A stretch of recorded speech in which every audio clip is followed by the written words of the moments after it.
और बहनों, देखा जाए भारत देश के अंदर ना मुसलमान संकट में है ना हिंदू संकट में है। हमें आपको सबको ये देश के अंदर जितनी भी पार्टियां हैं, ये मतदान के चक्कर में सभी जातियों की लड़ाने का काम कर रहा है। सब पार्टी मिल करके, हर पार्टी अलग अलग जातियों को बांट करके मतदान लेने की कोशिश करता है। 5 वर्ष के बाद फिर उसके दरवाजे पर पहुंचता है कि मतदान चाहिए। 5 वर्ष तक घोटाला, भ्रष्टाचार, गरीबों का हक अधिकार सब गमन करता है।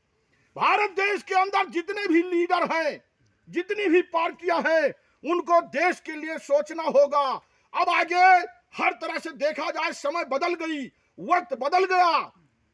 मेरे साथियों, ज्ञानी आदमी को समझा सकते हो, अज्ञानी को भी समझा सकते हो, और अभिमानी जो है उसको वक्त और समय समझाएगा।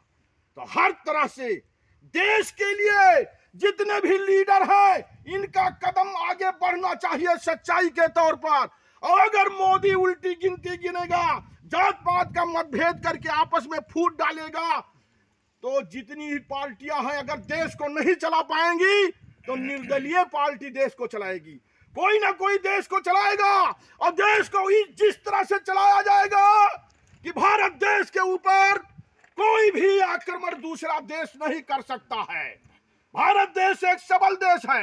आज देखा जाए अमेरिका शक्तिशाली देश है, तो ये भारत वर्ष महाशक्तिशाली माना जाएगा। ये वीरों में वीर है, विश्व विख्यात भारत वर्ष है। और हम लोग जिस तरह से सभी नौजवानों को जगाने की कोशिश कर रहे हैं, ये भारत देश कुछ ही दिन में पूरे विश्व का गुरु बनेगा और अखंड भारत बनेगा। जितने भी देश भारत देश से टूट गए हैं, उसको जोड़ लिया जाएगा हर तरह से। जिस तरह से हमारा देश टूटा है, जितना भी हमें सबको मिलकर कितनी भी कठिनाई का सामना, कितना भी संघर्ष करना पड़ेगा, लेकिन हम भारतवासी हटने वाले नहीं है। पूरे देश की जनता को जगाएंगे और अखंड भारत बनाने की कोशिश करेंगे। जय हिंद, जय भारत।